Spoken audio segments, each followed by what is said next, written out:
My name is Andy Lewis, and I'm the current chair of the Iowa City Historic Preservation Commission. I want to thank everyone for coming out tonight to celebrate historic preservation in Iowa City, specifically, but in Johnson County as well. Historic preservation is about community. Every community is a continuation of what has come before, and preserving this tells the story of what we valued then, now, and hopefully what we will continue to value into the future.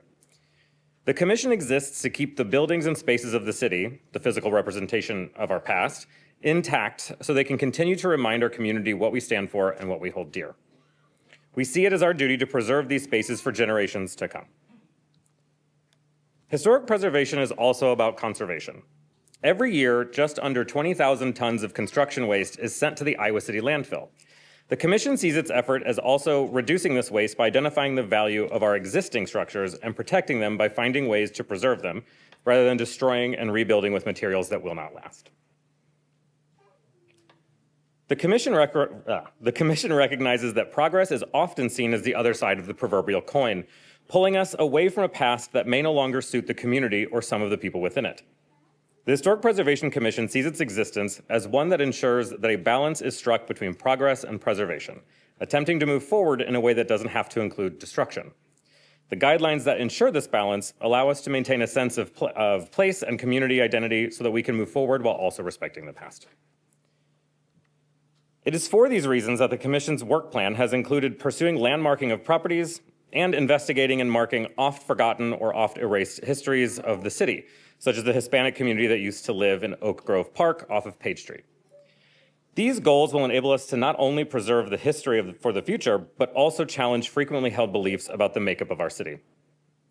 In order to continue working towards our goals, we rely on the voices and the strengths of our community. While the pressure to develop the city will remain, the community has spoken up to protect its history. There is still much work to be done, but I have faith that the community will continue to support the aim of historic preservation. The sense of place and community is one of the main reasons I enjoy living in Iowa City so much. Okay, with all that said, I will now turn it over to Gina Lee Swaim with Friends of Historic Preservation.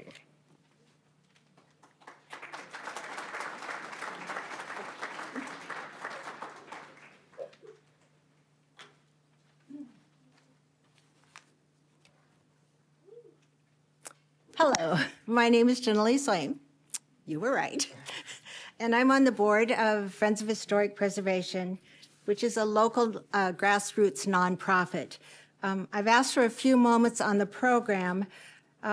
We've co-sponsored this awards event for decades, and it's always really exciting and gratifying to see all the projects that property owners and contractors accomplish in any year. You know, you deserve congratulations and you deserve the thank you because you're investing and maintaining in our older buildings and you're helping take care of our sense of place. And I know because I've been on the side of sitting in the audience that when you undertake a project, you put a lot of thoughtful decision-making into it. You put sweat equity into it. You put some of your personal funds into it, and you work hard to find the skilled contractors and artisans who can do the work that the property deserves.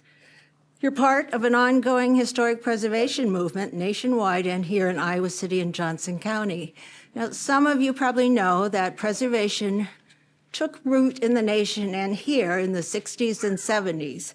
Let's just look for a moment at one property in Iowa City in 1970. The congregation of a brick church built in the 1850s put up for sale that brick church. It's north of downtown, north of the Pentecrest. So here is this 1856 building. What can be done with it? Well, the Board of Regents of the State University said, we'll buy that property, but only if the congregation tears it down before we acquire it. So, the first month of the U.S. bicentennial is also the demolition deadline for one of Iowa City's oldest buildings. Now, well, go figure. That's all I can say. In 1975, a small group of Iowa Cityans stepped forward, formed Friends of Old Brick, and began a long battle to save that church building. Today, that building is still there, a beloved landmark and a popular venue known as Old Brick. Also still standing is a nonprofit that saved it, first known as Friends of Old Brick, then known as Friends of Historic Preservation. So we could say Old Brick is our birthplace. So proud to say that this is in fact our 50th anniversary. Over 5 decades, we've worked with the commission and community members to research, to help preserve, to help protect older houses and buildings and neighborhoods.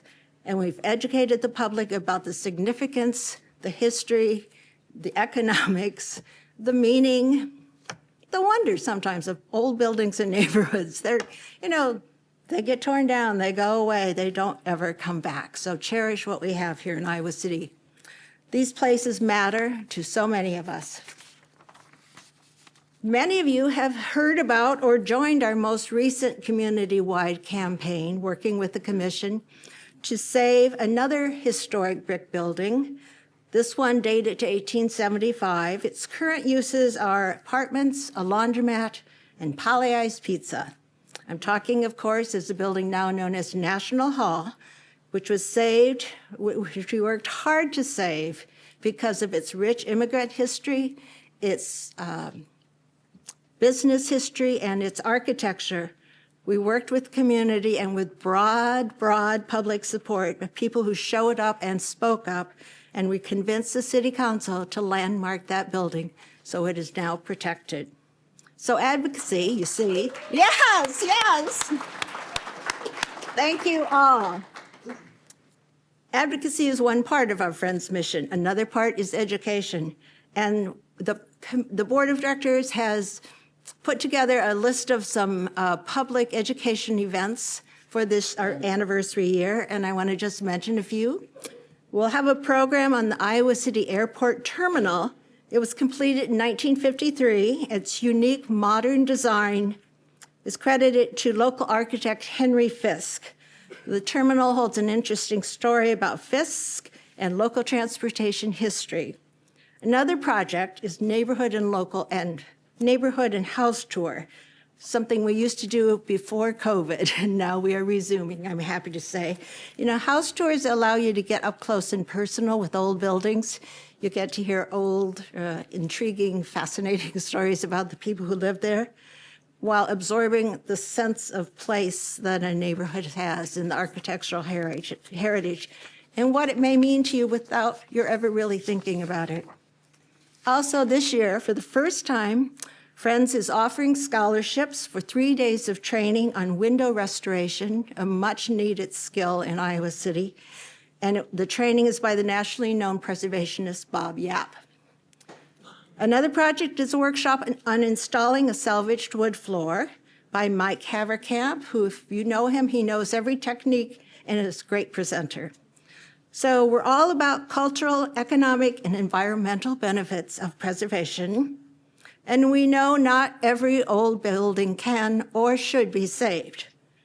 But perhaps parts of some of these buildings should be saved. Enter the Friends Salvage Crew and the Friends Salvage Barn, where preservation and sustainability go hand in hand. When an older building faces demolition, Friends volunteer crew offers to deconstruct it at no price.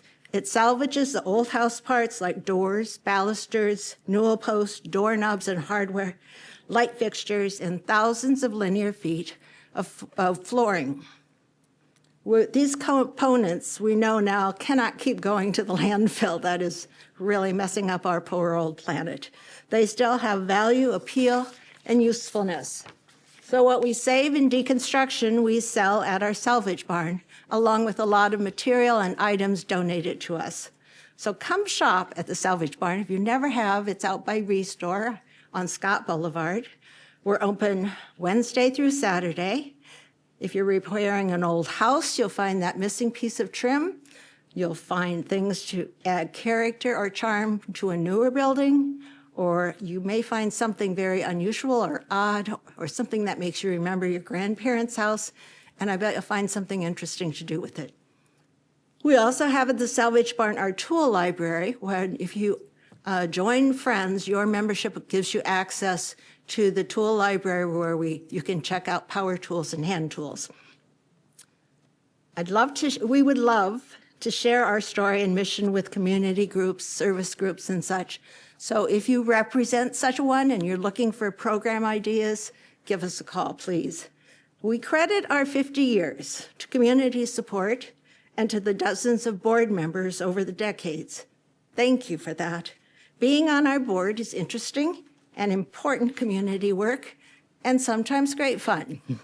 If you'd like to know more about serving on our board, join our mailing list, go to the QR code, and join our mailing list there, or send us an email about your interest in serving on the board. So finally, well, thank you for your attention, because we really want to get on to the awards. And thank you also for your belief in preservation.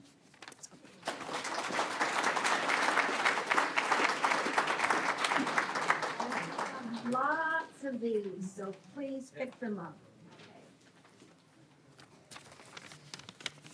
Thanks, Jenny.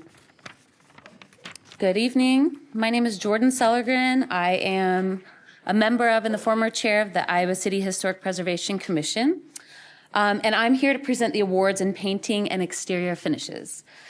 I know personally, having hired Adam and Abraham Perez to paint our 1920s Foursquare in 2022, that there's really nothing quite as satisfying as a good prep job and a couple of good coats of new paint. So I do want to thank truly all the house painters out there, because I know it's not easy work, but it's incredibly satisfying for anyone who has the opportunity to witness the befores and the afters.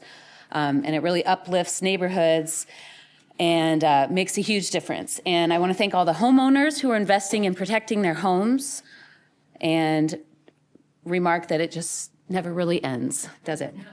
I also want to say that please, to all the award recipients, after we present your project, you can come up to the table and grab your award from Jessica.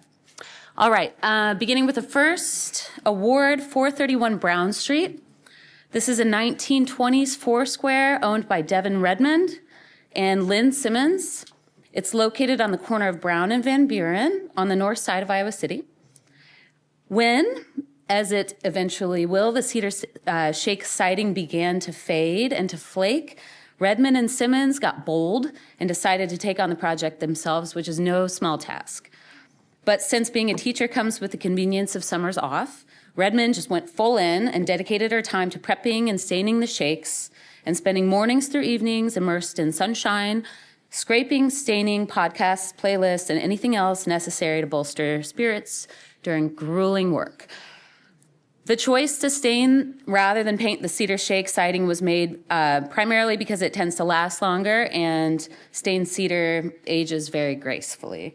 So after consulting with staff at North Dodge ACE, who we all love, I think I can safely say, on method and materials, Redmond got to business, discovering that though scraping days were wretched, staining days were highly satisfying and brought a sense of instant gratification. And after much sweat and many tears were shed, the project was complete and the compliments poured in from friends and neighbors and male persons alike. And so we congratulate you, Devin and Lynn. Well done. And I'm not sure if they're here, but if you are here, you can come up and grab your award. 423 Church Street is a 1926 Craftsman, and it was purchased by Hunter Keith in 2010. It needed a bit of work right out of the gate, and as the new owner, Keith took it as an opportunity to update and highlight some of the home's best qualities while addressing any necessary repairs that had to be done. The project, which was managed by Ann Gronstal during Keith's time away, included new custom screens made by the esteemed Adams Architectural Millwork in Dubuque. Exterior repairs were completed by Kevin McDonald before all the surfaces were prepped and then painted by Laura Garavito of Paceros Construction.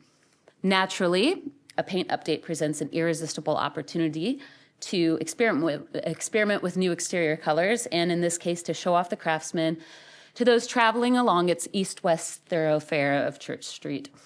And the once understated off-white home now flaunts a vibrant mid-range blue, neutral trim throughout, and is adorned with smart red accents that complement the home's brick foundation, pier, and chimney. Lovely. Once the exterior was painted, the yard was landscaped, and the fence was repaired. The final product is just lovely and has uplifted the beauty of the Church Street neighborhood. And so we congratulate you, Hunter, and Kevin and Laura, on a job well done.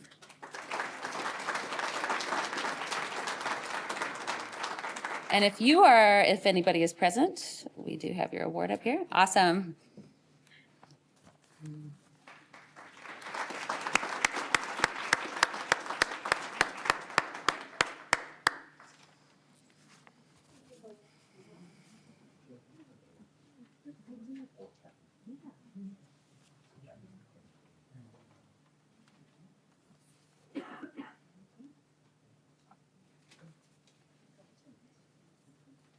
Congratulations. All right. 424 Oakland. Maureen Rich's 1926 home at 424 Oakland Avenue was already lovely, but she was in the mood to shake things up and wanted to bring out the beauty of her craftsmen. She worked with Carl Sternberg of Cobalt Painting together, embarking upon a journey in Technicolor to determine the home's truest self-expression. Rich's gracious neighbors were supportive during this process of discovery, despite a patchwork exterior, while Rich and Sternberg worked toward a final decision on colors. Several combinations were considered over the course of the few weeks. Once they landed on a preferred palette, which is a muted sky blue with clean white trim and brick accents, Sternberg brought the home to life. Rich is incredibly proud of the result, and because Sternberg is an artist as well as a house painter, she asked him to sign the house, which he obliged. Congratulations to Maureen and to Carl.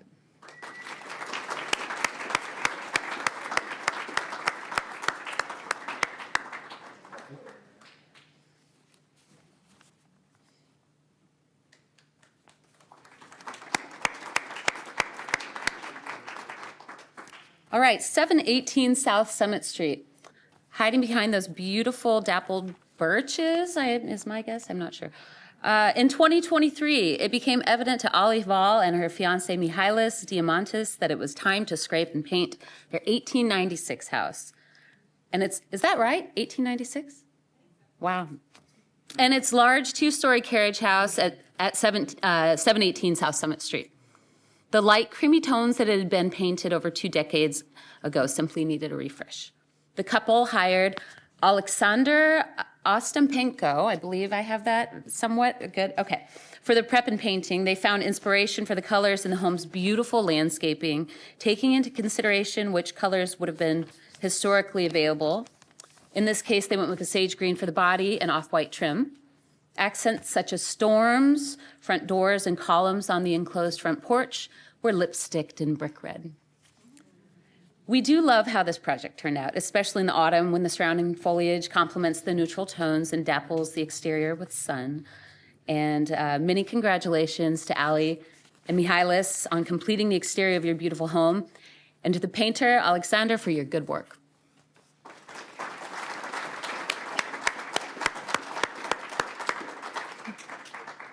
Lipstick, I had to throw it in there. Ali's also an amazing artist, fantastic sculptor.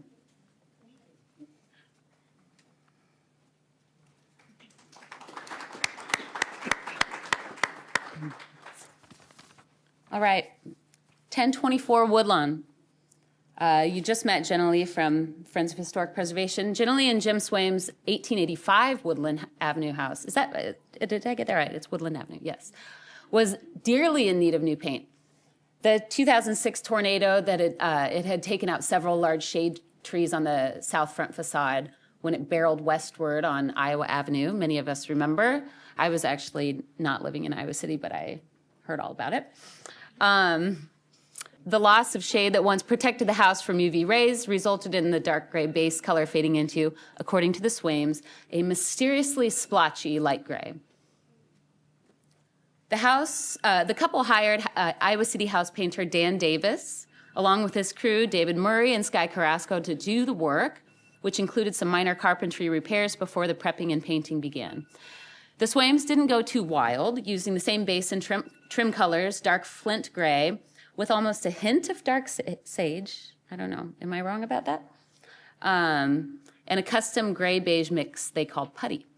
A semi-gloss finish was used, which the Swains hope will decrease the possibility of fading in the sun, and a tricorn black was selected for window sashes.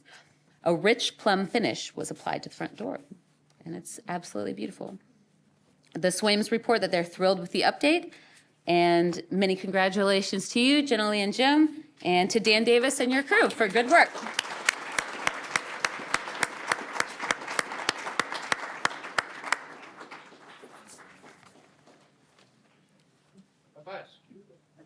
What's the... I'll show.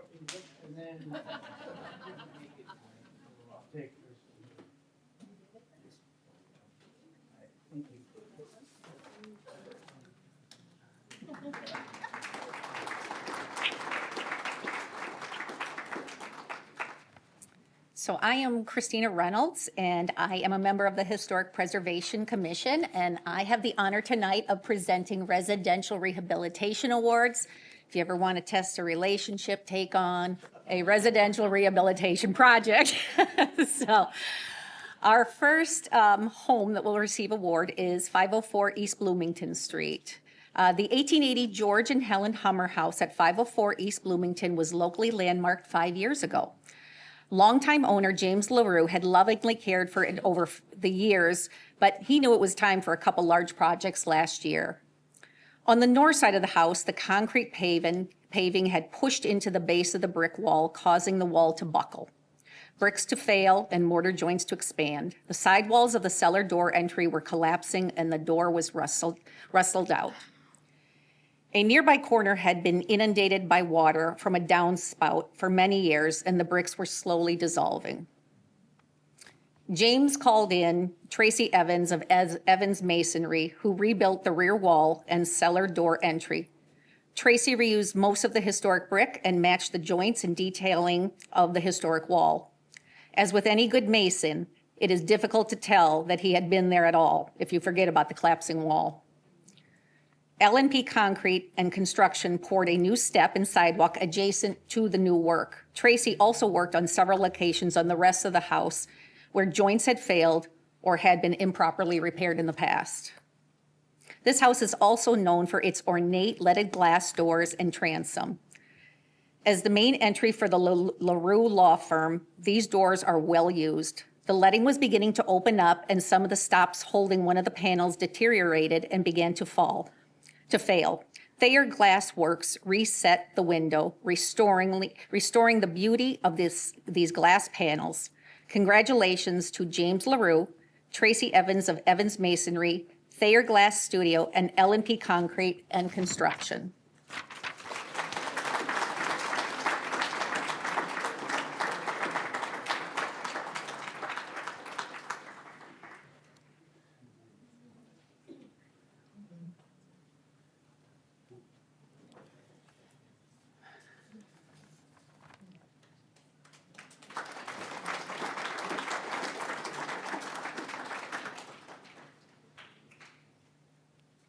Our next winner is 439 Clark Street.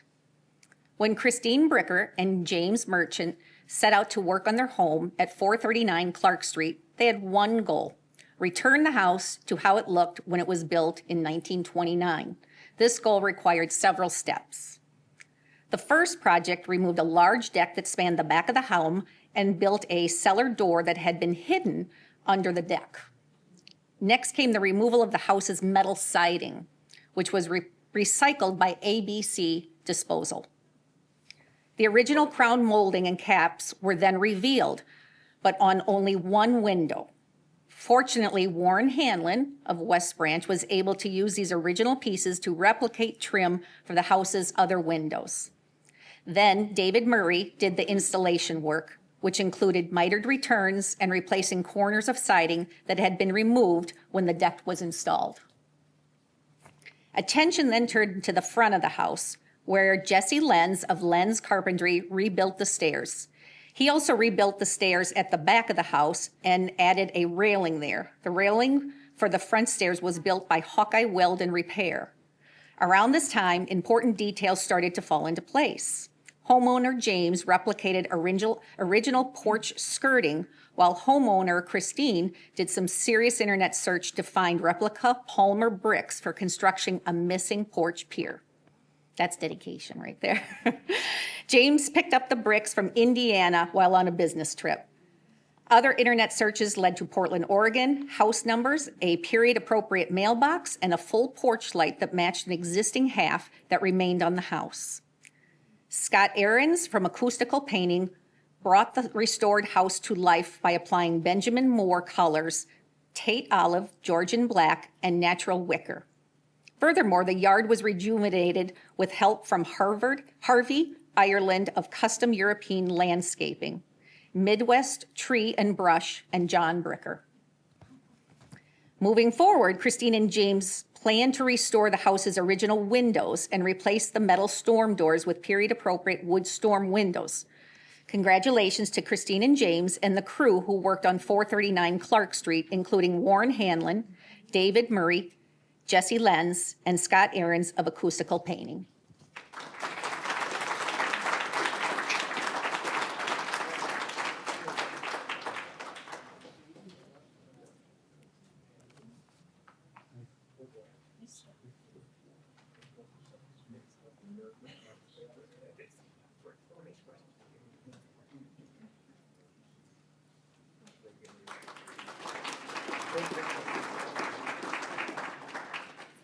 Our next home is at 1202 Friendly Avenue.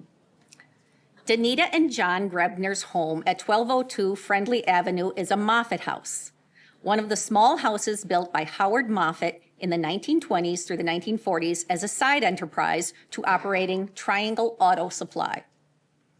When a storm damaged 3 sides of the chimney of this 1939 structure, they worked with Tom Wilson and John and Leonard Perniciaro to repair it. They had to remove the packing between the exterior stone and the interior chimney lining, as well as some of the surrounding stone where the mortar was failing. For the repair, they reused as many original stones as possible and found additional stones to match. In Danita and John's words, the project takes an artist's eye as well as a workman's skill. We were thrilled with the end result. Congratulations to Danita and John Grebner and to Tom Wilson and John and Leonard Perniciaro. Everyone's extraordinary commitment to detail and sympathetic repair made this really an outstanding project.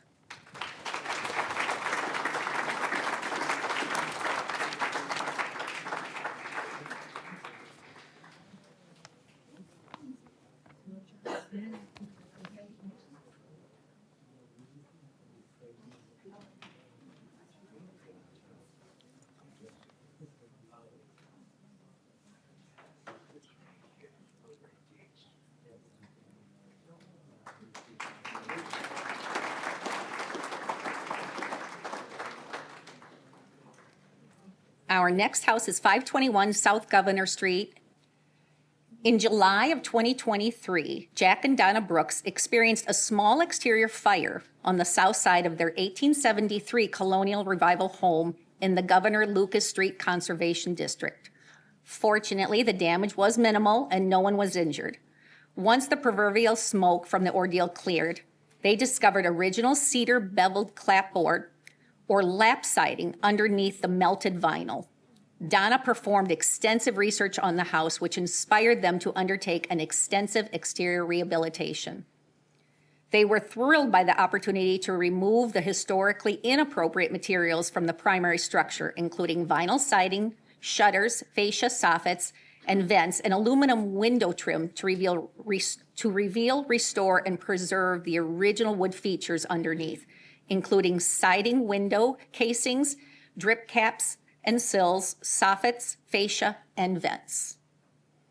After weeding through all of the contractors who simply wanted to put more vinyl on the home, they found Edgar and King Contracting, who repaired siding and trim and milled new cedar elements when needed. Old paint outlines reveal the existence of many historical trim details. Jack and Donna built new shutters in the board and batten style and located a salvage storm door that fit perfectly with the architecture. Pedro's painting scraped and prepped the house and then painted it with a colonial revival color palette of creamy white with taupe trim and green sashes. Donna says that they feel lucky to live in a community that values historical preservation and neighborhood revitalization. We'd like to congratulate owners Donna and Jack Brook and the expert of King Contracting and Pedro's Painting on this wonderful project, which supports the character of the Governor Lucas Street Conservation District.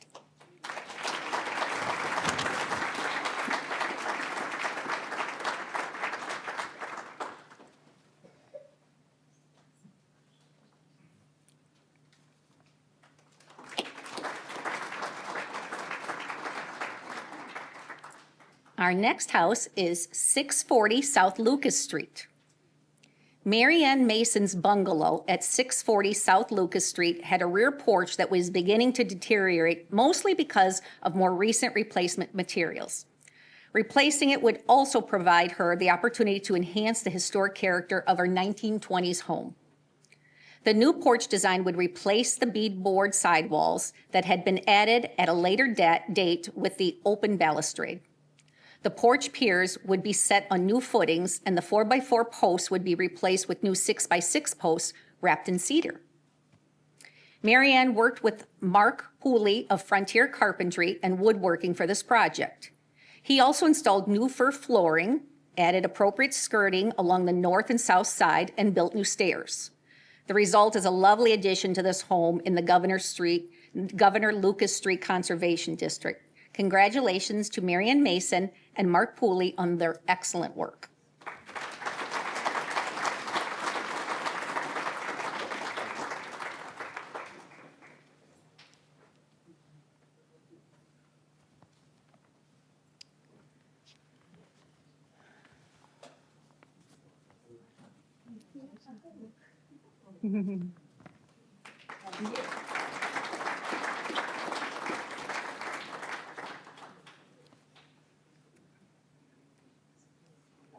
Our next home is 530 Ronald Street.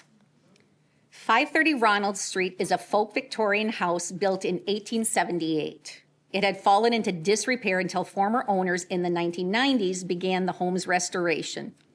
In 2016, new owners Daniel Kinney and Pooja Birla continued work on the house, completing the exterior rehabilitation.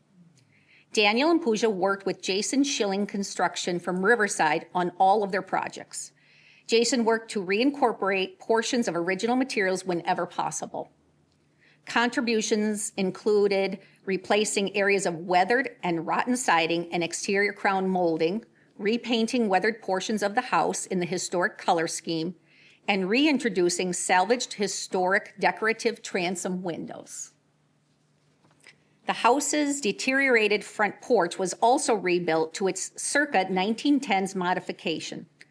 This extensive project has brightened this corner of the North Side neighborhood, preparing this house for another 150 years. Congratulations, Daniel, Pooja, and Jason Schilling Construction.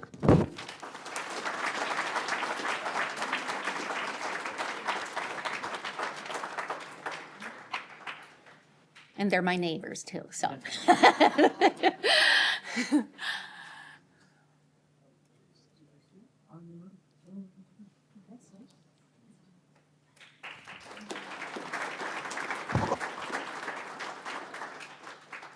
And our final house tonight receiving a residential rehabilitation award is 515 Rundell Street.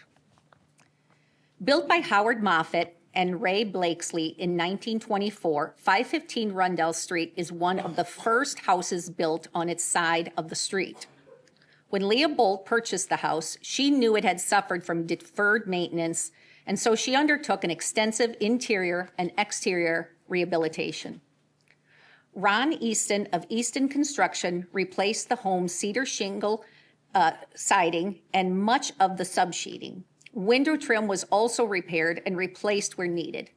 Modern shutters and a modern entry canopy were removed from the house. Rob Rich of Homeworks Remodeling incorporated an additional entrance, a French door, at the rear of the home, and a new stoop and step were built. Around the house, new steps, sidewalks, and a patio were poured, and the yard was regraded. Don Edwards of Edwards Painting covered the house in a Sherwin-Williams color called Cyberspace with white trim. She also completely rehabilitated the interior, replacing the kitchen, among other work. Congratulations to Leah Bolt, Ron Easton, Rob Rich, and Don Edwards for this remarkable transformation in the Longfellow neighborhood.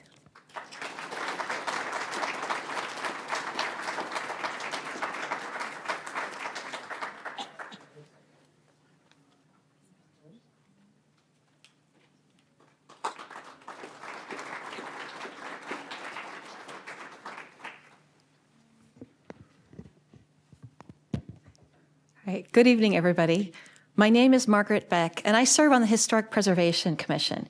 Each year, we are pleased to recognize the addition and new construction projects that recognize the character of the historic neighborhood and are sympathetic to the original property. The first of these is 1425 Ridge Street. In planning a rear addition to her house at 1425 Ridge Street, Karen Cubby had one goal: to make it look original, like it had always been there and that it belonged. For this new space to belong, it first needed to make way for the silver maples in the backyard. Karen needed a designer and builder who was flexible about the placement of the addition's footings. The footings needed to avoid and in some places straddle the root systems of the trees. Karen chose experienced contractor John Loomis for the job. In addition to looking out for the trees, John offered materials left over from his previous project and reused some elements that were removed from the house during construction, other aspects that appealed to Karen. In order to blend in with the existing structure, a simple side-gabled ranch house built in 1961, John used wide siding, matching window casings, and a stair and rail system similar to the one at the front of the house. The addition was painted to match the rest of the home, and downspouts were aimed at the base of the old silver maples. The addition was designed to be relatively small. Karen notes that the design retains the direct sunlight and view from the kitchen window into the backyard, which is particularly important to my dishwasher, whose name is Oliver. Congratulations to homeowner Karen Cubby and to contractor John Loomis.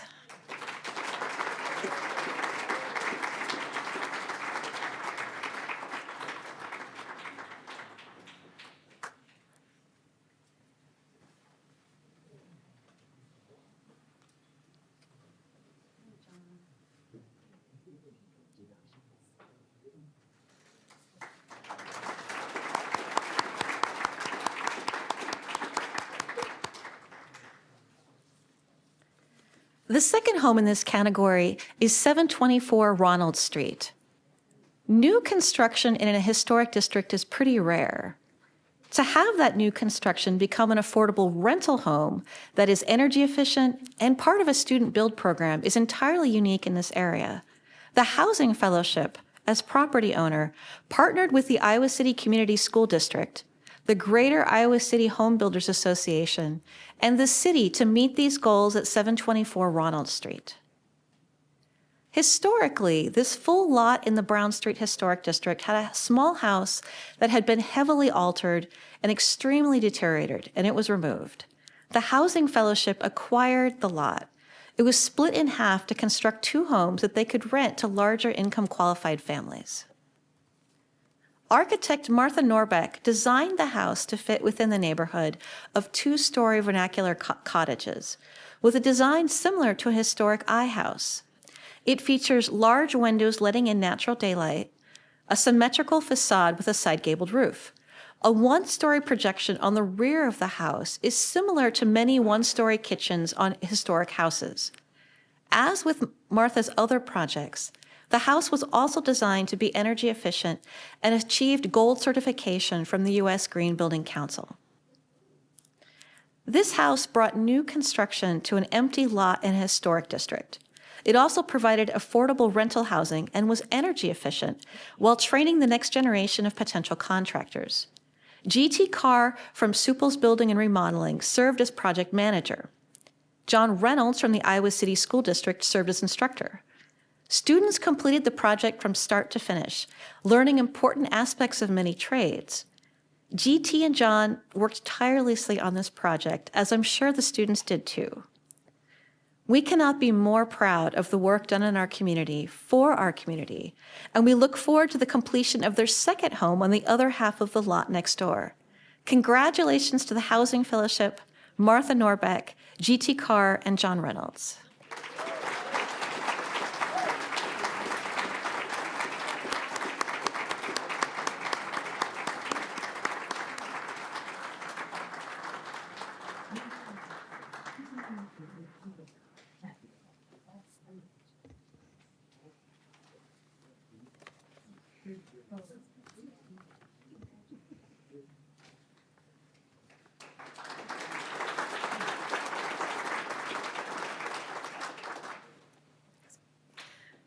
Hello, I'm Nicole Villanueva, a member of the Historic Preservation Commission, and I am here to present our award for stewardship, the long-term care and preservation of historic properties.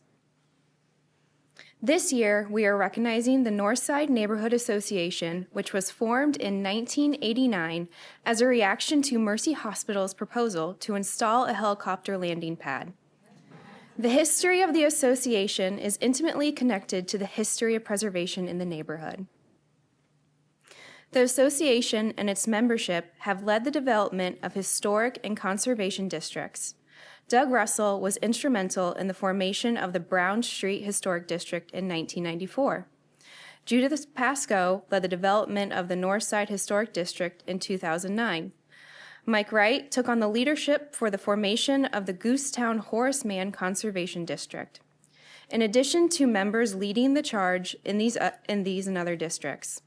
The association supported the districts and encouraged members to write letters and speak at the city meetings. The neighborhood also supported University Neighborhood Partnership Program to rehabilitate houses and encourage home ownership. Claire Sponsler, a late Northside resident, suggested the idea for such a program at a Historic Preservation Commission meeting. The idea was included in the original Historic Preservation Plan and the Central District Plan. It eventually was implemented when a state grant along with city funds were allocated to get it started in about 2010. The North Side also supported Friends of Historic Preservation's effort to save 412 Church Street, a historic cottage that was slated for replacement with a 12-plex apartment building. When the plan to build an apartment complex on this property was revealed, Joni Kinsey, who lived on Church Street, rallied the neighborhood and friends to save the cottage. Friends purchased the house from the developer. Many Northsiders volunteered to help with the property rehabilitation. It was then sold with a covenant requiring that it be owned or occupied. Joni Kinsey was also successfully applied to rezone Church Street to Residential Neighborhood Stabilization Zone, RNS 12, to prevent other affordable houses from being replaced by large apartment buildings. The association has supported public arts, such as the street sign toppers made by local artist John Coyne and various murals, including the pavement mural at North Market Street Park. More recently, the association has been a strong voice for preservation and sympathetic additions at the Horace Mann School, holding multiple meetings and providing feedback that led to a successful project to retain this neighborhood historic school.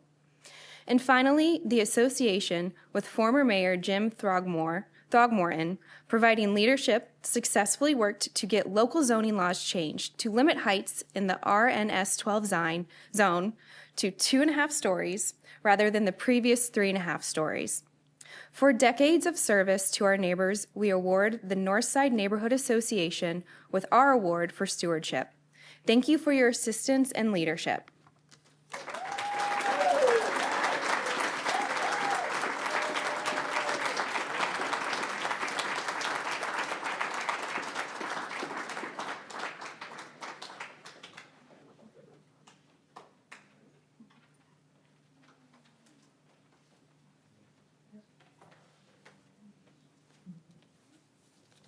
Hello, my name is Mitch Thompson. I'm the chair of the Johnson County Historic Preservation Commission. we've been privileged to see many of the Iowa City Preservation members. I'd just like to have the members of the County Commission, if you'd stand a moment and say hello. Yeah, I know you're all, there we go. We all work very hard and we work well together, so it's a privilege to work with those folks. I'm here to talk about the Terrace Mound Farmhouse, the Spencer Farmhouse. Rehabilitation, it's a 1873 farmhouse in rural Johnson County. This is an interesting photo of this. It was a late 1890s photo. I think we skipped one, but no, that's all right. We'll go back. This house was built in stages. There's probably 3 to 4 stages that it was built in, 1860s. If you take a look at the lower level of the house where the lady's standing at, that was a hall and parlor cabin part of the house. 1870, they raised it to 2 stories, so everything above the porch area, they put that in. By the 1890s, a 2-story west wing, which you can see on the right-hand side of the picture, that was added. And then in the 1910s, a 2-story rear west wing, which is before this picture was taken. It's the kitchen wing was removed and replaced as part of the rehabilitation project, mainly because of some serious foundation issues. This is what it looked like in 2015. It had some serious issues. If you note, the porch is sagging. Multiple layers of the original wood boards were in disrepair. So in 2022, they decided they needed to do something about it. I can just see Oliver Wendell Douglas pulling up in his tractor in front of this. It's really it's about ready to fall over at this stage. You can see the bushes. They've all cleaned the area out around the house, so you can see what's going on better. But it's in a terrible state here. So they proceed to add a new kitchen wing. The 1910 wing and the 1960s kitchen were replaced. Exterior bulkhead stairway and basement were added. They'd worked on the inside as well. My goodness, that's just gorgeous what they've done with the inside. Also, the upstairs, you can still see the attention to detail. One of the details I noticed is that you never put the good wood upstairs. It's always downstairs for people to see it, so you can see these long, wide boards of pine upstairs. They kept that in there. It's beautiful. And then, of course, the bathrooms were modernized as well. So, yeah, there's some oohs and ahs. I agree. Fresh paint. The window replicas installed. The oculus was put back up. Crown molding, porch brackets, trim repaired. It's amazing what these folks did with this house. And it's a shining example. It's a piece of history that needed to be saved, even though it's just an ordinary farmhouse. But it's a farmhouse that's gone through an evolution to the point where it's at right now. So I would like to have the following people come on up. The awards for the family, David, Brian, and Faith, who are the siblings that put this together. And then Frank Wagner, if he's here, he was a contractor. Come on up. I got some awards for you.